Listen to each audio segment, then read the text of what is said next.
ನಮಸ್ಕಾರಗಳು. ಕನ್ನಡ ಸಾಹಿತ್ಯ ಪರಿಷತ್ತು ಬೆಳಗಾವಿ ಜಿಲ್ಲೆ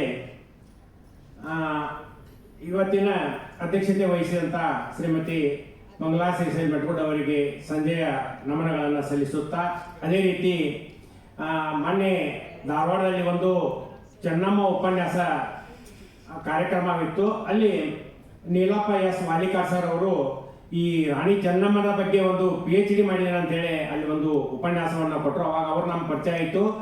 ಅದನ್ನು ಅವ್ರ ನಂಬರ್ ಸೇವ್ ಇಟ್ಕೊಂಡಿದ್ದೆ. ನಾನು ಒಂದು ಹಿಂಗೆ ದಿವಂಗತ ಮರಿಕಲ್ಲಪ್ಪ ರುದ್ರಪ್ಪ ಮಲಸೆಟ್ಟಿ ಮತ್ತು ಡಾಕ್ಟರ್ ಬೆಟಗೇರಿ ಕೃಷ್ಣ ಶರ್ಮ ದತ್ತಿ ಕಾರ್ಯಕ್ರಮದ ನೀವು ಅತಿಥಿಯಾಗಿ ಬರಬೇಕು ಅಂತ ಕೇಳಿದಾಗ ಅವರು ಸಂತೋಷದಿಂದ ಒಪ್ಪಿಕೊಂಡ್ರು. ಅವರು ಹಾವೇರಿ ಜಿಲ್ಲಾ ಸವಣೂರದಲ್ಲಿ ಇರ್ತಾರೆ, ಆದರೆ ಇಲ್ಲೇ ನಮ್ಮ ಬೈಲಹೊಂಗಲ ತಾಲೂಕುದಾರ ಅವರು ಕೂಡ ನಮ್ಮ ಒಂದು ನನ್ನ ಒಂದು ಪೂರ್ಣಕರಿಗೆ ಒಪ್ಪಿದ್ದಕ್ಕಾಗಿ ಅವರಿಗೂ ನಾನು ನಮ್ಮ ಸಾಹಿತ್ಯ ಪರಿಷತ್ ವತಿಯಿಂದ ಅವರಿಗೆ ಹೃದಯಪೂರ್ವಕವಾದ ಧನ್ಯವಾದಗಳನ್ನು ಅರ್ಪಿಸುತ್ತೇನೆ. ಅದೇ ರೀತಿ ಇನ್ನೋರ್ವ ಕಾರ್ಯದರ್ಶಿಯಾದಂಥ VM ಅಂಗಡಿಯವರಿಗೂ ಸಹಿತ ವಂದಿಸುತ್ತಾ, ಕನ್ನಡ ಭವನದ ಕಾರ್ಯದರ್ಶಿಯಾದಂಥ ಶ್ರೀಯುತ ಯರು ಪಾಟೀಲ್ ಅವರಿಗೂ ವಂದಿಸುತ್ತಾ, ಡಾಕ್ಟರ್ ಮರಿಕಲ್ಲ ಕವಿ ಇವರು ನಮ್ಮ ಬೆಳಗಾವಿ ಜಿಲ್ಲೆಯ ತಿಗಡೋಳಿಯವರು.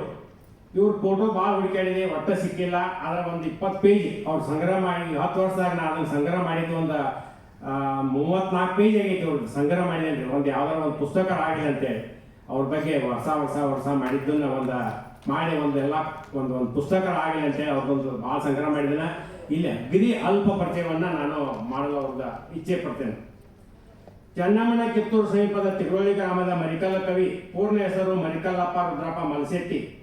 ಇವರು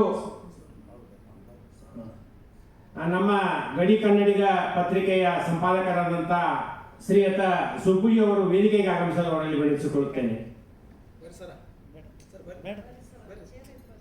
ಬರ್ರಿ. ಇವತ್ತಿನ ನಾಡಗೀತೆ ಹಾಡಿದಂಥ ಶ್ರೀಮತಿ ದೇಸಾಯಿ ಅವರಿಗೆ ಒಂದು ಗ್ರಂಥ ಹಾಗೂ ನಮ್ಮ ಒಂದು ಪ್ರಮಾಣ ಪತ್ರವನ್ನು ಸ್ವೀಕರಿಸಲು ಅವರಲ್ಲಿ ಮೊದಲು ವಿನಂತಿಸಿಕೊಳ್ಳುತ್ತೇನೆ. ಬರ್ರಿ ಸರ್.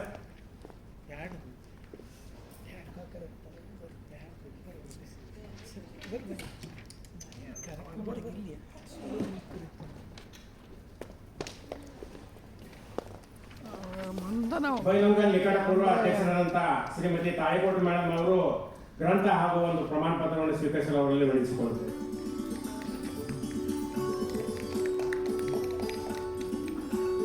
ಸಾಮಾನ್ಯ ಕುಟುಂಬದಲ್ಲಿ ಅಕ್ಟೋಬರ್ 21, 1922ರಲ್ಲಿ ಜನಿಸಿದರು.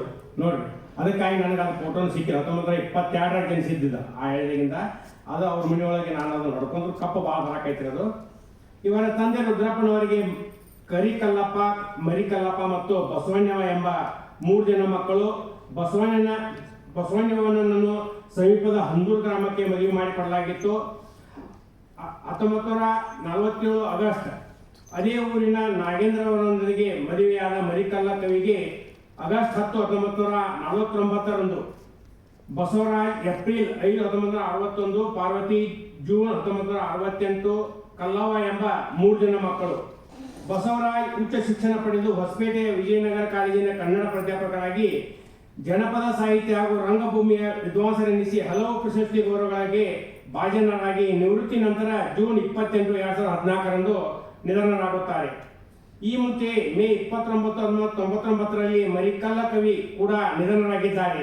ಹಿರಿಯ ಜೀವ ನಾಗೇಂದ್ರವರರು ಈಗ ಅಕಾಲದಲ್ಲಿ ಮಗಳನ್ನು ಕಳೆದುಕೊಂಡು ದುಃಖದಲ್ಲಿ ನೂಕುತ್ತಿದ್ದಾರೆ. ಮರಿಕಲ್ಲ ಪ್ರಧಾನವಾಗಿ ಗೀಗಿ ಕವಿ ಮತ್ತು ಹಾಡುಗಾರ ಎನಿಸಿದರು. ಅವರು ಚಲೇಜಾವ್ ಚಳವಳಿಯ ಹೋರಾಟ, ಕುಸ್ತಿ, ಜನಪದ ರಂಗಭೂಮಿ, ಆಧ್ಯಾತ್ಮ, ಸಂಗೀತ,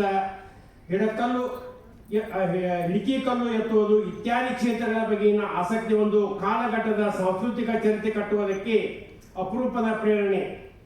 ಇದೇ ಕಾರಣಕ್ಕೆ ಮರಿಕಲ್ಲ ಕವಿಯು ಚರಿತ್ರೆ ವರ್ತಮಾನದ ಅಗತ್ಯವಾಗಿದೆ. ಸ್ವತಃ ಕುಸ್ತಿ ಪ್ರೇಮಿ ಹಾಗೂ ಹವ್ಯಾಸಿ ಲಾವಣಿ ಹಾಡುಗಾರರಾಗಿದ್ದ ರುದ್ರಮ್ಮನವರಿಗೆ ತಮ್ಮ 2 ಗಂಡು ಮಕ್ಕಳು ಕುಸ್ತಿ ಪೈಲ್ವಾನರಾಗಿ ಪ್ರಸಿದ್ಧರಾಗಬೇಕೆಂಬ ಬಯಕೆ ಇತ್ತು.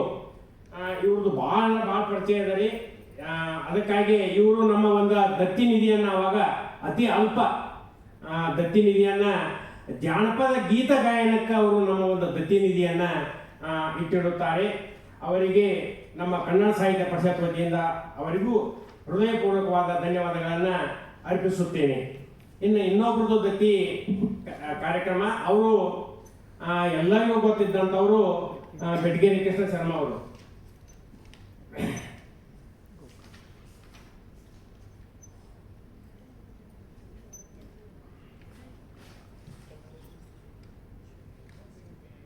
ಬೆಟಗೇರಿ ಕೃಷ್ಣ ಶರ್ಮಾ ಅವರು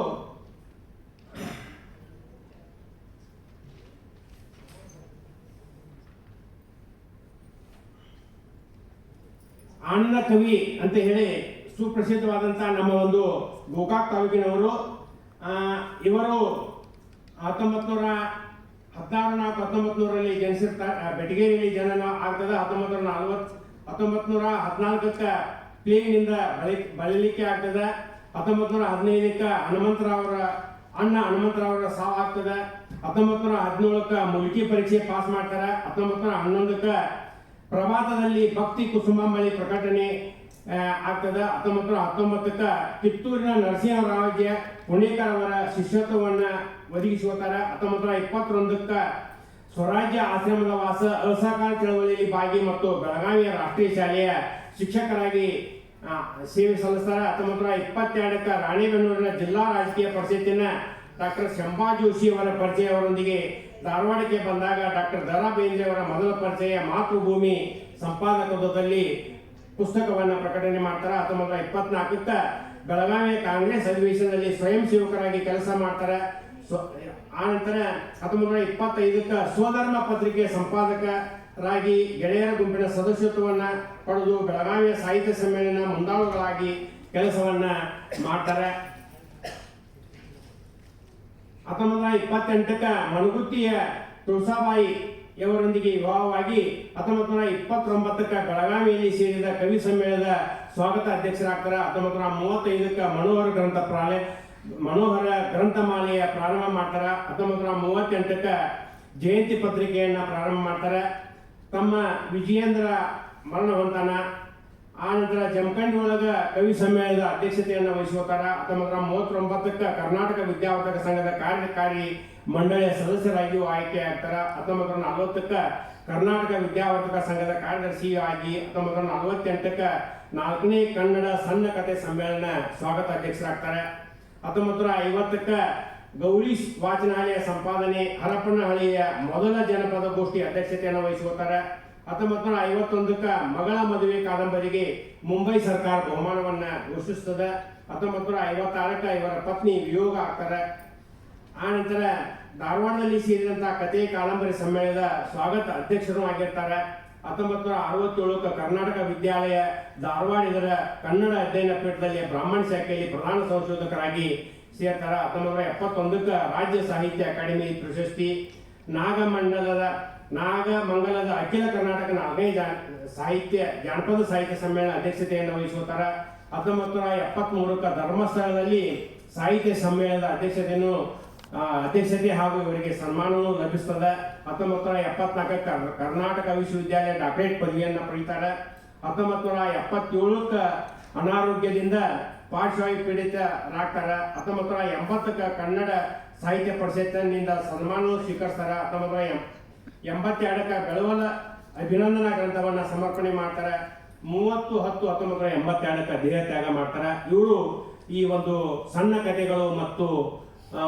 ಕಥೆಗಳು, ಕಾದಂಬರಿಗಳು, ಕವಿತೆಗಳು ಇಂಥ ಒಂದು ಗಾಯನಕ್ಕೆ ಅವರು ಈ ನಮ್ಮ ಸಾಹಿತ್ಯ ಪರಿಷತ್ತಕ್ಕೆ ದತ್ತಿನಿಧಿಯಾಗಿ ಇಟ್ಟಿರ್ತಾರೆ. ಇಬ್ಬರಿಗೂ ಸಹಿತ ನಮ್ಮ ಸಾಹಿತ್ಯ ಸಮ್ಮೇಳನ ನಮ್ಮ ಕನ್ನಡ ಸಾಹಿತ್ಯ ಪರಿಷತ್ ವತಿಯಿಂದ ಹಾಗೂ ತಮ್ಮೆಲ್ಲರ ವತಿಯಿಂದ ಅವರಿಗೆ ಅಭಿನಂದಿಸಿ ನನ್ನ ಈ ಒಂದು ಅಲ್ಪ ಪರಿಚಯವನ್ನು ಮಾಡಿ ಮುಗಿಸಲು ಇಚ್ಛಿಸುತ್ತೇನೆ.